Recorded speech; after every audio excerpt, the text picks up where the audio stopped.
एक सामान्य सी धारणा है कि भारत में जब मुस्लिम शासक आए, मुसलमानों ने तलवार के बल पर धर्मांतरण कराया। तो अगर इतने बड़े पैमाने पर धर्मांतरण हुआ होता तो जाहिर है कि हिंदुस्तान में मुस्लिम बहुसंख्यक हो जाती। और मैं एक बात आपको बताना चाहता कि हिंदुस्तान ही एकमात्र ऐसा मुल्क है जहां मुस्लिम अल्पसंख्यक के रूप में आए और अल्पसंख्यक के रूप में ही रह गए। तो मैं यहां पर आपको जिक्र करना चाहूंगा कि वर्चुअली जब इस्लाम चला तो एक मजहबी धार्मिक पंथ था और इसने नारा दिया दारुल हर्ब को दारुल इस्लाम बनाना। तो दुनिया में जितने मूर्ति पूजक हैं उनको इस्लाम के देश, मतलब जो मूर्ति पूजकों के देश को इस्लाम के देश में तब्दील करना। तो हिंदुस्तान में जो भी धर्मांतरण हुआ उस धर्मांतरण की 3 थियरी है। वो तीनों थियरी के बारे में मैं आपको चर्चा कर देता हूं। जैसे मैं आपको बताना चाहूंगा कि एक विद्वान है जिनका नाम है रिचर्ड एम एटन। ये विद्वान बड़ा फेमस विद्वान है और मिडिवल हिस्ट्री पर रिचर्ड एम एटन का बहुत काम है। तो एक विद्वान है रिचर्ड एम एटन। अब इसमें तो कुछ थियरी का इसने जो नाम दिया है उसको मैं हिंदी में भी बोल देता हूं। वो बेसिकली अंग्रेजी में नाम दिया है। इसको कहते हैं पहली थियरी, इसको the religion of sword theory. The religion of sword theory. अब कहोगे इसको हिंदी में क्या कहें, तो इसको हिंदी में कह सकते हो तलवार के बल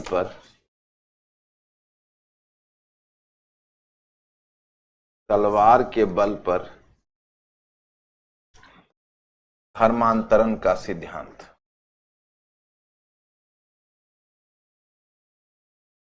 तलवार के बल पर धर्मांतरण का सिद्धांत मतलब यह थियरी कहती है। ये देखो, ये जो रिचर्ड एम एटन है इसको खंडन करते हैं। पहली बात मैं बताऊं कि रिचर्ड एम एटन इस थियरी को सपोर्ट नहीं करते हैं। तलवार के बल पर जो धर्मांतरण सिद्धांत है, the religion of sword theory, ये कहता है कि जो भारत में इस्लाम का आगमन हुआ तो तलवार के बल पर इसने हिंदुस्तान में धर्मांतरण कराया। Richard M Eaton and Peter Hardy, ये 2 स्कॉलर्स हैं। क्योंकि देखो, जो पॉपुलर पार्लेंस में, मैं आपको फिर एक बार बताऊं कि जो लोकप्रिय इतिहास है, पॉपुलर हिस्ट्री है, और जो एकेडमिक हिस्ट्री है उसमें फर्क होता है। और हम लोगों को एकेडमिक हिस्ट्री लेकर चलना होता है। पॉपुलर हिस्ट्री तो चलो हर नुक्कड़ पर चलता है, but the people are just trying to explain history without any substantial support. तो उनके पास कोई एविडेंस तो होता नहीं है। एक हाइपोथेसिस होती है कि ऐसे हुआ, ऐसे काटा गया, ऐसे मारा गया। तो मैं आपको यहां पर बताना चाहूंगा कि रिचर्ड एम एटन ने इस थियरी के, जैसे उन्होंने कहा कि तलवार के बल पर लोगों को बल पर गले पर तलवार रख के उनको धर्मांतरण करवाया गया। रिचर्ड एम एटन इसका तर्क देते हैं। वो कहते हैं कि एक बात बताइए, जब भारत में मुस्लिम शक्ति का आगमन हुआ, तुर्कों का आगमन हुआ, आगे मुगल का आगमन हुआ, तो जाहिर है कि पहले पंजाब के रास्ते आए। तो पंजाब में मुसलमान बहुसंख्यक हो गए। जो पार्टीशन, जो विभाजन के बाद फिर स्थिति दूसरी हुई, तो पंजाब में मुसलमान बहुसंख्यक हो गए। तो वो समझ में आता है कि चलो वहां गले पर तलवार रखकर धर्मांतरण करा दिया। लेकिन पूरे उत्तर भारत को छोड़कर और फिर मुसलमान बंगाल में बहुसंख्यक हुए, तो क्या उत्तर भारत में तलवार की धार कुंद पर गई और सीधे बंगाल में वो धार फिर तेज हो गई? तो इसका मतलब ये थियरी फॉल्टी है, इसमें गड़बड़ी है। क्योंकि जो बंगाल है, उस बंगाल में सबसे बड़ी बात यह थी कि वहां का रिलीजन ट्राइबल था, जनजाति। तो उसमें क्या होता है कि एक चीज होती है, उसको कहते हैं संस्कृताइजेशन, जो एम श्रीनिवासन ने लिखा है, जो हमारे समाजशास्त्री, संस्कृताइजेशन। जो निचली संस्कृति के लोग होते हैं वो ऊपर की संस्कृति के लोगों को अपना कर वो अपने सामाजिक दर्जा को ऊंचा उठाना चाहते हैं। ये बात कमोबेश रिलीजन पर भी लागू हो जाती है। जैसे अब आप देखिए ना, इस्लाम जिस समय पश्चिम एशिया और मध्य एशिया की तरफ गया, तो तुर्क लोग भी क्या थे? जनजाति थे। उन्होंने कितनी तत्परता से इस्लाम को अपना लिया। और मध्य एशिया से इंडो ग्रीक आए थे, शक आए थे, पार्थियंस आए थे, कुषाण आए थे, हुर आए थे। लेकिन जब वो हिंदुस्तान में आए तो उन्होंने कितनी तत्परता से हिंदुइज्म को अपना लिया, मतलब ब्राह्मणिज्म को अपना लिया, बुद्धिज्म को अपना लिया, जो भारत में प्रचलित धर्म है। तो ब्राह्मण पंथ, बौद्ध पंथ को क्यों अपना लिया? क्योंकि यह उनको श्रेष्ठ धर्म लगा। इनके माध्यम से वो सामाजिक दर्जा को ऊंचा उठाना चाहते थे। अब अगर तुर्क जिस समय हिंदुस्तान में आए और अगर वह इस्लाम धर्म में धर्मांतरित नहीं हुए होते तो महमूद गजनी, मोहम्मद गोरी सभी आज हिंदू होते,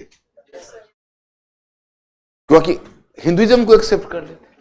लेकिन पहले वो इस्लाम को कर चुकी थी और इस्लाम भी उतना ही, मतलब इस्लाम एक मजहबी धार्मिक पंथ था और इस्लाम का होल्ड बहुत मजबूत था। हिंदू धर्म इस्लाम के होल्ड को नहीं तोड़ सका और इस्लाम भी हिंदू धर्म के होल्ड को तोड़ नहीं सका। समझ रहे हो? तो ये थियरी फॉल्टी है, ये थियरी में दम नहीं है। दूसरी थियरी है इस संदर्भ में, द रिलीजियन ऑफ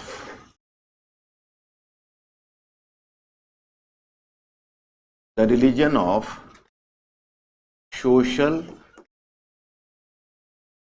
पैट्रोनेज।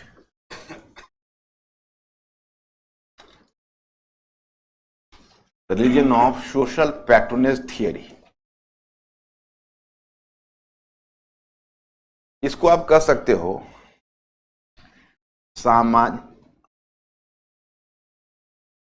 सामाजिक संरक्षण के आधार पर,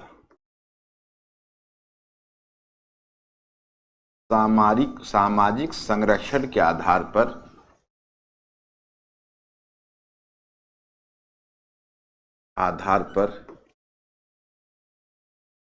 सामाजिक संरक्षण के आधार पर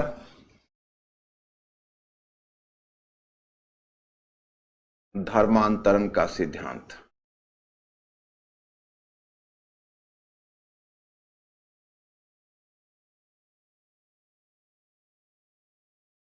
सामाजिक संरक्षण के आधार पर धर्मांतरण का सिद्धांत, ये क्या बोलता है इसको समझ लो। इस थियरी के बाद, आज के बाद तुम लोग ये थियरी जब किसी से बात हो रही होगी तो ये तीनों सिद्धांतों के बारे में बता देना। एक प्रबुद्ध नागरिक के लिए यही चीज होती है कि भाई एकेडमिक हिस्टोरियंस ने जो बातें कही है, you have to keep in your mind. आपको उन बातों को अपने दिमाग में रखना है और जहां जरूरत हो वहां उद्धरण भी देना है। ये जो दूसरा वाला सिद्धांत है वो कहता है कि देखिए, तलवार के बल पर नहीं बल्कि आकर्षण के बल पर हुआ, क्योंकि जो भारत में मुस्लिम शासक आए वो शासक वर्ग से थे, उनके पास अपार संसाधन थे, सभी महत्वपूर्ण राजनीतिक पद उनके हाथों में थे। तो उन्होंने क्या किया कि हिंदुओं को ललचाया, उन्हें पद और उपहार के लालच दिए, उन्हें सामाजिक संरक्षण देने का लालच दिया कि आप आओ हमारे साथ, आपको हम यह पद देंगे, आपको ऐसा उपहार देंगे। तो बेचारे हिंदू उसी सामाजिक संरक्षण की लालच में, उसकी लालच में इस्लाम कबूल किया। तो इसको रिचर्ड एम एटन इसको भी काउंटर करते हैं, कहते हैं कि देखिए, ये बात कुछ बहुत निम्न जाति के हिंदुओं पर तो लागू हो सकती है, वो भी सीमित, क्योंकि निम्न जाति के जो हिंदू थे वो भी थोड़ा सा उसको शक की निगाह से देख रहे थे, शक की निगाह से देख रहे थे कि पता नहीं ये सही है नहीं। तो लेकिन कुछ ने ग्रहण किया इस तरह का, तो कुछ हद तक धर्मांतरण कराया, परंतु बड़े पैमाने पर धर्मांतरण तो यह भी नहीं करवा पाया। तीसरा फैक्टर देख, तो ये दूसरी थियरी है। तीसरी थियरी है, ये दूसरा वाला थियरी का नाम नहीं मिलता है, रिचर्ड एम एटन ने इसका खंडन किया है, रिचर्ड एम एटन इसको समग्रता से स्वीकार नहीं करते। रिचर्ड एम एटन ने किया है, बहुत पहले से चला आ रहा है, बहुत लोगों ने बोला, किसी एक का नाम एट्रीब्यूट नहीं किया जाता है, लेकिन रिचर्ड एम एटन ने इसकी समीक्षा की, इसलिए बार बार रिचर्ड एम एटन का नाम आता है। तीसरी थियरी है द रिलीजियन ऑफ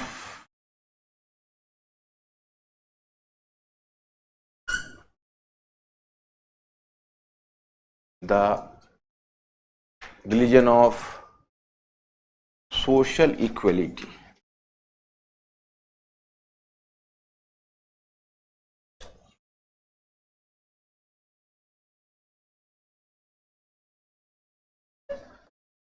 सामाजिक समानता, सामाजिक समानता, सामाजिक समानता, समानता के आकर्षण, सामाजिक समानता के आकर्षण से धर्मांतरण, सामाजिक समानता की ओर आकर्षण से, सामाजिक समानता की ओर आकर्षण से धर्मांतरण, इसका हिंदी अनुवाद मैंने किया है। यह जो थियरी ये कहती है इस्लाम में मुस्लिम आवाम या मुस्लिम मिल्लत की अवधारणा है। मुस्लिम मिल्लत की अवधारणा का मतलब है कि एक बार अगर आप इस्लाम कबूल कर लेते हो तो आप मुस्लिम मिल्लत मतलब मुस्लिम बंधुता, आपको समानता का स्तर प्राप्त हो जाएगा। तो जो हिंदू लोग उस समानता का स्तर प्राप्त करने के लिए उन्होंने धर्मांतरण को अपनाया। लेकिन इसमें भी थोड़ा सा इस थियरी के भी अपने कॉन्स्ट्रेंट हैं। पहली बात तो उस समय मध्यकालीन समाज में समानता जैसी चीजों को लोग बहुत नहीं समझ पाते थे और न उसे तरजीह दे पाते थे। यहां भी रिचर्ड एम एटन ने यहां भी एक बात कही। उन्होंने कहा है कि देखिए ये जो सोशल इक्वलिटी का थियरी है ये एक तरह का सोशल रेडिकलिज्म को दर्शाता है, जो मध्यकाल की चीज ही नहीं आधुनिक काल की चीज है। तो रिचर्ड एम एटन कहते हैं कि जो सोशल इक्वलिटी वाला जो सिद्धांत आया है वो फ्रांस की क्रांति के बाद आया। तो फ्रांस की क्रांति ने, क्योंकि देखो इतिहास क्या है, इतिहास अतीत और वर्तमान के बीच संवाद का नाम है। पर्यावरण पर आज तुम अतीत में जाके इंडस वैली सिविलाइजेशन में और गुप्ता पीरियड में जाके पर्यावरण संकट का अध्ययन करते हो। आज तुम महिलाओं का जो जेंडर स्टडीज आज एंशिएंट टाइम में तुम करते हो, कास्ट स्टडीज एंशिएंट टाइम में करते हो, ट्राइबल स्टडीज एंशिएंट टाइम में करते हो, क्योंकि कॉन्टेम्पररी स्थिति में, कॉन्टेम्पररी समय, समकालीन भारत में ऐसा महसूस किया गया कि ये सब एलिमेंट्स है जो परित्यक्त रहे। जब पर्यावरण ने दुनिया में कहर ढाया तब हमने खोजना शुरू किया क्या अतीत में भी उन्होंने कहर ढाया था और कब कब कहर ढाया था। ये केवल मॉडर्न फेनोमेना है या एंशिएंट में भी इनका हम देखते हैं, मध्यकालीन भारत में भी देखते हैं। तो हमारा जो आधुनिक समस्या है वो बार बार हमें प्रोत्साहित करती है कि हम अतीत की तरफ जाएं और अतीत में जाकर देखें कि वहां भी क्या समस्या है। इसलिए हमेशा अतीत वर्तमान के ओवरलोड से ग्रस्त है, माने past is always loaded with the present. Past में हमेशा प्रेजेंट बैठा होता है। इसलिए अगर कोई ऐसा कहता है कि भाई आप इतिहास का अध्ययन क्यों करते हैं, जो 5000 वर्ष पहले घटना घटित हो गई उसका अध्ययन क्यों करते हैं। अब जैसे इंटरव्यू में ही ये प्रश्न मैं रखता हूं, मेरे ही बच्चे हैं, तुम ही लोग कल को इंटरव्यू में जाओगे, क्या चाहिए बताओ अतीत का अध्ययन हम क्यों करते हैं। वो तो सरे हुए मुर्दे उखाना, अमुक जी आप अतीत का अध्ययन क्यों करते हो, अतीत का अध्ययन करने का मतलब तो हजारों वर्ष पहले के सरे हुए मुर्दे उखाड़ना है, फायदा क्या है। तो मेरा ही स्टूडेंट बोलना मेरी ही बात शुरू कर देता है तेजी से कि सर अतीत हमें वर्तमान की समझ देता है, भविष्य की दिशा तय करता है। हम कहते हैं यार थोड़ा रुको, थोड़ा पॉज लो, थोड़ा सोचने का अभिनय करो, थोड़ा सोचने का अभिनय करो कि थोड़ा सा मैं सोच रहा हूं, हल्का सा एक लचक लाओ। लगता है किसी गुरु ने तुमको रटवा दिया है और तुम सीधे जाके वहां उगल रहे हो।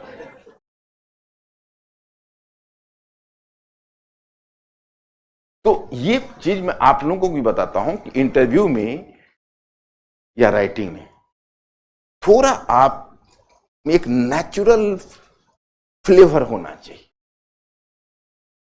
जो आप उसको रिफ्लेक्ट करते हो। ये चीज तो अब क्लियर हुई कि वर्तमान और अतीत इन दोनों के बीच निरंतर संवाद होता है, पर्यावरण संकट से लेकर हर चीज तक। ये तीन थियरी। तो फ्रांस की क्रांति जब घटित हुई तो हम लोग अतीत में गए कि भाई आज फ्रांस की क्रांति ने, मैंने बहुत सारे इस्लामी स्कॉलर्स थे, उन्हें स्टडी शुरू किया कि भाई फ्रांस की क्रांति आज सोशल इक्वलिटी की बात करता है, अपना इस्लाम तो सोशल इक्वलिटी की बात तभी से कर रहा है। तो वर्तमान ने फिर अतीत की तरफ उन्मुख कर दिया। तो हम लोग या बाकी थिंकर्स कहने लगे भाई सामाजिक समानता का सिद्धांत ने इस्लाम को प्रोत्साहित कर। तीन थियरी आप लोगों को याद रहेगा, लेकिन तीनों थियरी में अपने हैं। लेकिन ये अगर तीन के तीन थियरी है तो एक प्रश्न का जवाब अभी तक नहीं है कि चाहे आप देखेंगे जितने भी देश है वहां पर मुस्लिम गए इन्वेडर्स बनकर और फिर वहां पर उन्होंने मतलब आक्रमणकारी के रूप में, लेकिन वहां पर वो सेटल कर गए, बस गए और फिर उन्होंने वहां पर तेजी से धर्मांतरण किया और वहां बहुत जल्दी मुस्लिम बहुसंख्यक बन गए।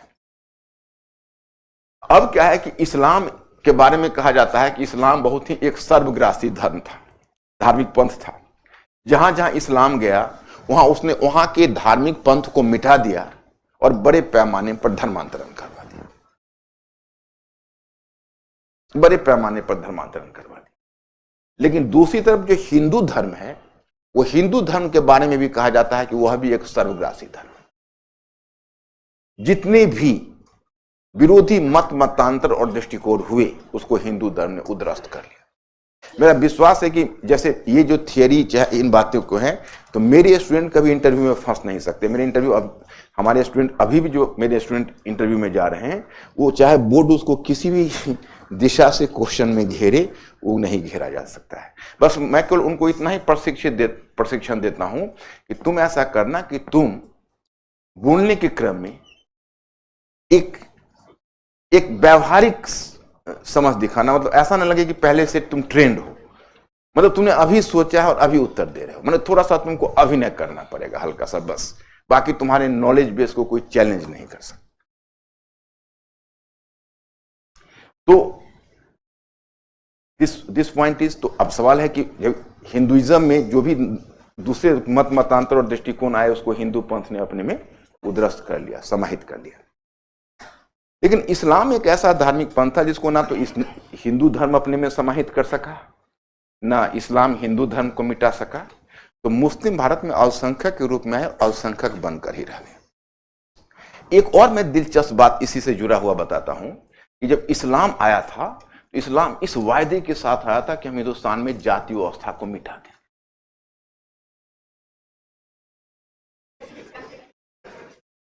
हिंदुस्तान में जाति व्यवस्था को मिटा दें। लेकिन वो जाति व्यवस्था को तो नहीं मिटा सके और हिंदू धर्म के संपर्क में इस्लाम में ही जाति व्यवस्था है। आज मैं आपको अध्ययन में नोट डाउन करवाऊंगा कि हिंदू जो मुस्लिम समाज है, ठीक है, निर्जातीय आधार पर भी, एथनिक बेसिस पर भी डिवाइडेड था। अफगान था, खुरासानी थे, ताजिक थे, अफगान थे, है ना, वो बहुत सारे उसके भी ग्रुप थे। उसी प्रकार से तुम देखोगे निर्धन धनी के बल पर तो थे कुलीन और जनसामान्य, लेकिन एक बहुत बड़ा विभाजन कास्ट के आधार पर हो गया। अशराफ, अजलाफ और अर्जाल। अशराफ कुलीन मुसलमान, जो ऊपर जो वो जातियां जो वरिष्ठ जातियां थी, जैसे आप देखते हो खान है, पठान हुए, मुगल, तो बेसिकली वो हायर कास्ट हुए। और दूसरा तुम देखते हो जो दूसरा कैटेगरी है अजलाफ, उसमें शिल्पी, कारीगर, अन्य पेशेवर समूह और किसान हुए। और उसके बाद आता है अर्जाल। तो हुआ ऐसा कि जो हिंदू जाति व्यवस्था में जो निचली सीढ़ी पर थे और अछूत थे, वो अछूत इस उम्मीद से जब इस्लाम को कबूल किया कि हम इस्लाम के अंतर्गत जाएंगे तो हमें इस्लाम में एक सम्मानजनक पद प्राप्त होगा। लेकिन जब वो इस्लाम के अंतर्गत गए तो वहां पर उन्होंने एक दूसरी तरह का माया देखा कि अरे यहां पर भी तो वही जाति व्यवस्था है। और फिर मैं आपको बताऊंगा कभी कि जैसे डॉक्टर भीमराव अंबेडकर, भारत के डॉक्टर भीमराव अंबेडकर, जो यहाँ पर एक दलित नेता और जिन्होंने संविधान सभा में इतनी महत्वपूर्ण भूमिका निभाई, उसी प्रकार से एक जोगेंद्रनाथ मंडल थे, भारत के ही दलित वर्ग से थे, और वह मुस्लिम वो मोहम्मद अली जिन्ना के प्रभाव में गए, उनको लगा कि इस्लाम में बंधुता और समानता की भावना है, तो वहाँ दलित वर्ग की स्थिति पाकिस्तान में सुधर जाएगी। वो स्वयं पहले माइग्रेट करके पाकिस्तान गए, वहाँ पर संविधान सभा का हेडशिप किया और संविधान बनाने में भूमिका निभाई। लेकिन जब पाकिस्तान की सच्चाई देखी तो उनका मोह भंग हो गया कि अरे कास्ट सिस्टम तो यहाँ भी है, और बाद में वहां से वो वापस आ गए। डॉक्टर अंबेडकर ने पहले ही मना किया था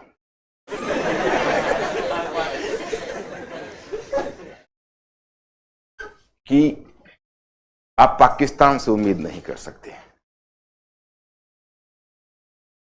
तो डॉक्टर अंबेडकर पाकिस्तान से कभी कंफर्टेबल नहीं थे। खैर एनीवे, तो एक कास्ट सिस्टम यहां भी डेवलप कर गया। अब एक बात मैं आपको बताना चाहूंगा कि एक क्रिटिक ने बहुत अच्छी बात कही है कि जब आप इस्लाम की बात करते हो और दुनिया में इस्लाम की बात होती है तो माना जाता है इस्लाम एक कास्ट में है। एक कास्ट का मतलब मोनोलिथिक, मतलब एक है। नहीं, देश काल की परिस्थिति के अनुसार इस्लाम भी अलग अलग हो गया। उसी प्रकार से मुस्लिम समुदाय एक नहीं है। आज हिंदुस्तान के अंदर भी तुम मुस्लिम समुदाय को देखो तो गुजरात के मुस्लिम समुदाय, तमिल मुस्लिम, केरला के मुसलमान और बंगाल के मुसलमान की संस्कृति में फर्क है।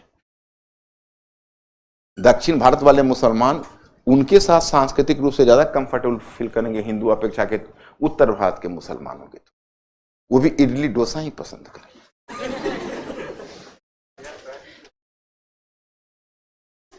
तो ये चीज काफी एक फर्क करने वाला होता है। तो जब हिंदुस्तान में जब मुस्लिमों का आगमन हुआ तो यहां पर एक क्रिटिक का मानना है कि दो चीजों ने मुस्लिम समुदाय को प्रभावित किया। एक था हिंदू जाति व्यवस्था और दूसरा सूफी पंथ।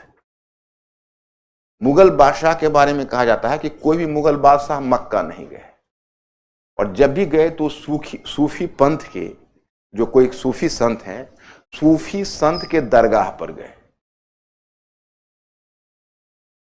और मैं आपको बताऊं कि यहां के जो मुसलमान हैं उन पर सूफी पंथ और हिंदू जाति व्यवस्था का ऐसा प्रभाव पड़ा कि पश्चिम एशिया और दक्षिण एशिया के मुसलमानों से, पश्चिम एशिया और अरब क्षेत्र के मुसलमानों से अलग हो गए। दक्षिण एशिया का मुसलमान ही अलग हो गया।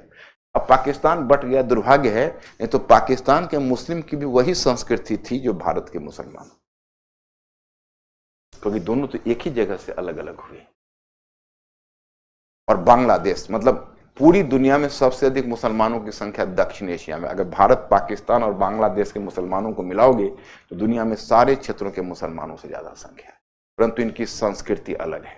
हमें याद है जब अफगानिस्तान में तालिबानियों का जब शासन स्थापित हुआ और जब उन्होंने उग्र इस्लाम को प्रेरित किया, और दक्षिण भारत में कुछ जगह या कहीं कहीं पर कुछ जो हार्डलाइनर मुस्लिम्स थे वो जब ईमेल और ये लिखने लगे और तालिबान के सपोर्ट में कुछ बातें करने लगे, तो एक फिल्मी एक्टर जिसका नाम आपने सुना होगा, नसीरुद्दीन शाह ने चेताया कि आप लोग ऐसी गलती मत करो, ये हिंदुस्तान के मुसलमान दुनिया के मुसलमानों से अलग रहे। आप हिंदुस्तान के मुसलमानों की तुलना बाकी दुनिया के मुसलमानों से नहीं कर सकते, क्योंकि यहाँ के जो मुसलमान है वो हिंदुओं के साथ जीने के आदी हैं। दोनों ने एग्जिस्ट। अब जैसे तुर्की शासक आए तो उनकी मजबूरी थी, देखो प्रचार होता है तो प्रचार के क्रम में तुम जो भी प्रचार करो, लेकिन तुम्हारा जो एक्चुअल एजेंडा होता है वो अलग होता है। तो मुस्लिम शासक भी उलेमाओं को खुश करने के लिए बोलते थे जिहाद, दारुल इस्लाम बनाना, लेकिन जब एक्चुअल व्यवहार की बात होती थी तो हिंदुओं के साथ उन्होंने हमेशा इक्वेशन बनाकर रखा। अलाउद्दीन खिलजी ने कहा कि मैं नहीं जानता कि क्या धर्म सम्मत है और क्या नहीं है।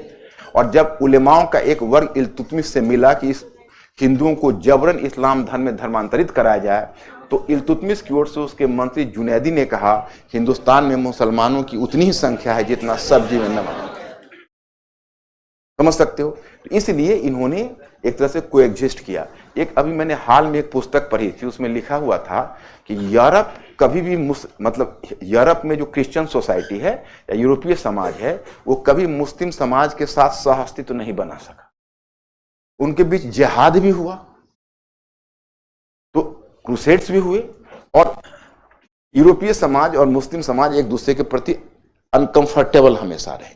लेकिन इंडिया में जो हिंदू समाज है, मुसलमान और हिंदू समाज, इसमें पूरे मध्यकाल में तकरार हुई। तकरार तो कास्ट में भी हो जाता है, तुम देखते हो, एक फैमिली में भी हो जाता है, अपने बिरादर में भी हो जाता है। लेकिन यहां पर हिंदू और मुसलमान साथ साथ रहते हुए दोनों को एक दूसरे के साथ जीने की आदी हो गए। तो यूरोप की तुलना में इंडिया का जो मतलब यहाँ इंडियन सोसाइटी है वह मुस्लिम समाज के साथ ज्यादा अच्छा कोऑर्डिनेट कर लेता है। लेकिन इधर हाल में जो अल्ट्रा फंडामेंटलिज्म आ गया, इसने एक नई मतलब दरार को जन्म दिया है जो चिंता का कारण है। और इसी बात पर दुनिया, भारत के जितने इंटेलेक्चुअल्स हैं वो चिंता व्यक्त करते हैं कि हमारी सोसाइटी ऐसी नहीं थी और ये जिस दिशा में चल चुकी है यह एक खतरे की घंटी है। इसमें दोनों पक्षों को सोचना चाहिए और कुछ प्रगतिशील नेताओं को सामने आना चाहिए।